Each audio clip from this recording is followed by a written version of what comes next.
বাংলাদেশের রাজনীতিতে অস্থিতিশীলতা সৃষ্টি করার জন্য এসালম গ্রুপের যে হাজার কোটি টাকার প্রজেক্ট দিল্লিতে হাসিনাকে দিয়েছে বা দেওয়ার প্রতিশ্রুতি দিয়েছে, সেই প্রজেক্টের কাজ শুরু হয়ে গেছে। মুহূর্তের মধ্যেই সেই প্রজেক্ট তছনছ হয়ে গেল। দর্শক, এই বিজয় মব জনতার বিজয়। দর্শক, আপনারা জানেন যে লতিফ সিদ্দিকী সহ কিছু কুলাঙ্গারকে গ্রেপ্তার করা হয়েছে। তারা মঞ্চ ৭১-এর একটা অনুষ্ঠান আয়োজন করতে চেয়েছিল। ডক্টর কামালও সেখানে যাওয়ার কথা ছিল, ভয়ে যান নাই। কিন্তু আগেই জনগণ, বিপ্লবী জনতা এটাকে জয় বাংলা করে দিয়েছে। এটা কি? এটা বিরাট ভয়ানক প্রজেক্ট। বাংলাদেশের রাজনীতিতে ওই যে মির্জা ফখরুল যেটা বলেছিলেন যে ২৫০০ কোটি টাকার প্রজেক্ট, ওই ২৫০০ কোটি টাকার প্রজেক্টের কার্যক্রমের একটা অংশ হচ্ছে এটা। এই মঞ্চ ৭১-এর পেছনে কত কোটি টাকা খরচ করেছে কে জানে। এই মঞ্চ ৭১, অমুক তমুক, এগুলোর মাধ্যমে তারা প্রথমে সব সেমিনার করবে, একটু সুশীল ভদ্র, এদেরকে আস্তে আস্তে আস্তে আস্তে আওয়ামী লীগ বাংলাদেশে প্রতিষ্ঠিত হবে, ফিরে আসবে।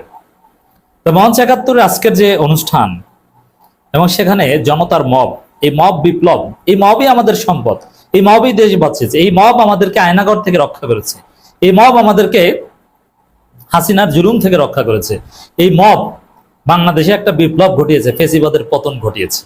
সেই মব আবার পুলিশ আইন শৃঙ্খলা রক্ষাকারী বাহিনী কিন্তু পারে নাই, তবে হ্যাঁ তারা কোঅপারেট করেছে, ইটস গুড। এই মব কিন্তু পেরেছে। আমাদের তরুণ প্রজন্ম, আমাদের বিপ্লবী সহযোদ্ধারা সরাসরি মঞ্চ ৭১ অনুষ্ঠানে গিয়ে স্লোগান দিয়েছে, ঘেরাও দিয়েছে, গায়ে হাত দেয়নি। হ্যাঁ, আমরা সবসময় মবকে সমর্থন করি, কিন্তু কাউকে এমন ভাবে মারা সমর্থন করি না যাতে সে ইন্তেকাল করে। আপনি চড়থাপ্পড় দিতে পারেন বা তাকে পুলিশে ধরিয়ে দিতে পারেন। এই মবই হচ্ছে আসল দেশপ্রেমিক। এখানে যেটা করেছে, কাউকে কোনো চড়থাপ্পড় দিয়েছে? দেয়নি। কাউকে লাঞ্ছিত করেছে? করেনি।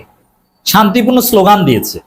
আজকে রিপোর্টার্স ইউনিটিতে এই লতিফ সিদ্দিকীদের সাথে যেটা হলো, এর চাইতে শান্তিপূর্ণ প্রতিবাদ আর হতে পারে না। এখানে কেউ কারো গায়ে হাত দেয়নি, একদম পিসফুল ডেমনস্ট্রেশন। এটা দেখলে আমার সেই ইউরোপ আমেরিকার ভদ্র কালচারের কথা মনে পড়ে। আপনি গালি দিবেন, উত্তেজনা দেখাবেন, কিন্তু কারো গায়ে হাত দিবেন না। ঢাকা বিশ্ববিদ্যালয় এখন যেটা চলছে, একে অপরকে রাজাকারও বলে, নানান কটূক্তি করে, কেউ কাউকে শাহবাগী বলে, রাস্তার এক পাশে অমুক দল স্লোগান দেয়, তাদের ঠিক উল্টো প্রতিপক্ষ দল রাস্তার আর এক পাশে, যেটা হাসিনার আমলে অকল্পনীয় ছিল। হাসিনার আমলে এ ধরনের দৃশ্য মানে মারামারি করে কয়েকজনের লাশ পড়া, কিন্তু না, এগুলো হয় কিন্তু কারো গায়ে কেউ হাত দেয় না। স্লোগানে স্লোগানে, কথায় কথায়, চোখে চোখে রাজনীতি হয়। রিপোর্টার্স ইউনিটিতে যে মবটা হয়েছে, আমি মব বলতে স্বাচ্ছন্দ্য বোধ করবো, একদম পিসফুল। লতিফ সিদ্দিকীর গায়ে কোনো হাত দিয়েছে না? অন্য ঢাকা বিশ্ববিদ্যালয়ের শিক্ষক ছিল, আরো কিছু বাটপার ছিল, গারো গায়ে হাত দিয়েছে? দেয়নি। চমৎকার ভাবে এসালম গ্রুপের টাকায় যে হাজার কোটি টাকার যে প্রজেক্ট আওয়ামী লীগকে ফিরিয়ে আনার, সেগুলো জয় বাংলা করে দেওয়া হলো। দর্শক, যদি বাংলাদেশকে বাঁচাতে চান, ফেসিবাদ আবার ফিরে না আসুক এটা যদি চান, আওয়ামী লীগের পুনরুত্থান যদি না চান, তাহলে আপনাকে ফ্রাঙ্কলি বলি, কেউ মিস ইন্টারপ্রিট করবেন না, ভুল বুঝবেন না, আপনাকে সবার আগে মুক্তিযুদ্ধ পেটানো শিখতে হবে। কারণ এই মুক্তিযোদ্ধাদের উপর ভিত্তি করেই আবার ফেসিবাদ এবং আওয়ামী লীগ ফিরে আসার চেষ্টা করছে। ওই যে দেখেন না, মুক্তিযোদ্ধা মানে সম্মানিত, একটু ভুল বলেছে তাতে কি না, মুক্তিযোদ্ধাকে আগে পিটাতে হবে। আমি মুক্তিযোদ্ধা বলতে প্রকৃত বীর মুক্তিযোদ্ধাদের বলছি না, তারা আমাদের মাথার তাজ, সম্মানের পাত্র, আমরা তাদের রেসপেক্ট করি।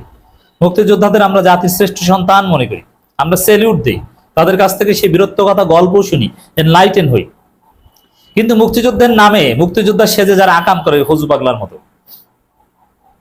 জেডাই খান পান্নার মতো, ডক্টর কামালের মতো, ওবায়দুল কাদেরের মতো, আসাদুজ্জামান খান কামালের মতো, এই ধরনের মুক্তিযোদ্ধাদের পেটানো শিখতে হবে। এখন আপনি যদি মনে করেন যে বাংলাদেশে আসাদুজ্জামান খান কামাল এসেছে, সাবেক স্বরাষ্ট্রমন্ত্রী ওবায়দুল কাদের এসেছে, থাক, এরা তো বীর মুক্তিযোদ্ধা, থাক, এদেরকে একটু সম্মান দেই না নাকি? আবার মুরব্বী বীর মুক্তিযোদ্ধা, কত অবদান, এটা দিবেন না। আপনার কি করতে হবে? ওবায়দুল কাদের, আসাদুজ্জামান খান কামাল, এদের সাথে 5 আগস্ট কি আচরণ করেছেন, ওই আচরণ করতে হবে। এই জন্য মুক্তিযোদ্ধা জেডাই খান পান্না, মুক্তিযোদ্ধা ডক্টর কামাল, মুক্তিযোদ্ধা লতিফ সিদ্দিকী, এই মুক্তিযোদ্ধা ফজলুল পাগল এই টাইপের কিছু মুক্তিযোদ্ধাকে যদি আপনি না পিটাতে পারেন, জেলে না করতে পারেন, হজম করতে না পারেন, তাহলে বাংলাদেশে এরা এসালমের হাজার কোটি টাকায় ভয়ানক অস্থিরতা তৈরি করবে। এদের হাত ধরেই সে অস্থিরতা শুরু হবে। এই জন্য এদেরকে আগে ধরতে হবে। এই তিন বাটপারকে, জেরাই খান পান্না, লতিফ সিদ্দিকী, ফজলুল পাগল, এদেরকে হজম করা শিখতে হবে। বাংলাদেশে আমাদের দ্বিতীয় বিপ্লব হওয়ার পর অনেক বড় বড় ষড়যন্ত্র হয়েছে, অনেক কিছুই ওভারকাম হয়েছে। ডক্টর ইউনূস বেশ কিছু বিরাট প্রজেক্ট হজম করতে পেরেছে, যেমন চিন্ময় দাসকে হজম করতে অনেক কষ্ট হয়েছে, এমনকি এক তরুণ আইনজীবীকেও হত্যা করেছে, আপনার চিন্তা করেন। কিন্তু সে চিন্ময় দাস কিন্তু আর মুক্তি পায়নি। ভারত কত চেষ্টা করেছে, কত বিবৃতি লাভ হয়েছে, চিন্ময় দাস একদম জয় বাংলা। এই ইসকন, চিন্ময় দাস ইসকনের পক্ষে বিএনপি নেতারা দাঁড়িয়েছিল, ফরহাদ মাজার বিবৃতি দিয়েছিল, এমনকি ইসকন এই চিন্ময় দাসের বিরুদ্ধে যে মামলা করেছিল সেই লোক বিএনপি থেকে বহিষ্কার হয়েছে। এর মানে বিএনপি ওই চিন্ময় দাসের পক্ষে ছিল, ইসকনের পক্ষে ইসকন সাহেবরা দেখেছেন না কি প্রচারণা চালিয়েছিল। কিন্তু না, এইসব সব প্রচারণা, বিএনপির মতামত, এগুলো উপেক্ষা করে ডক্টর ইউনূস সরকার চিন্ময় দাসকে কিন্তু হজম করতে পেরেছে, একদম খেয়ে দিয়েছে, সাহস করতে পেরেছে। ভারতের রক্তচুকু উপেক্ষা করে, বাংলাদেশের অনেক শক্তিশালী গ্রুপের রক্তচুকু উপেক্ষা করে এটা পেরেছে, যার ফলে বাংলাদেশ একটা ভয়ানক অস্থিতিশীলতা থেকে রক্ষা পেয়েছে। এখন আবার আরেক চিন্ময় দাসটা নেমেছে, সে হচ্ছে লতিফ সিদ্দিকী। এই প্রজন্ম ৭১, মঞ্চ ৭১-এর নামে জেরাই খান পান্না, জেরাই খান পান্নাকে গ্রেপ্তার করেন, ফজলুল পাগলাকে ধরেন এবং লতিফ সিদ্দিকীকে ধরবেন। এরকম মুক্তিযোদ্ধা বাটপার যেগুলো আছে, সব মুক্তিযোদ্ধা বাটপার ঠান্ডা হয়ে যাবে।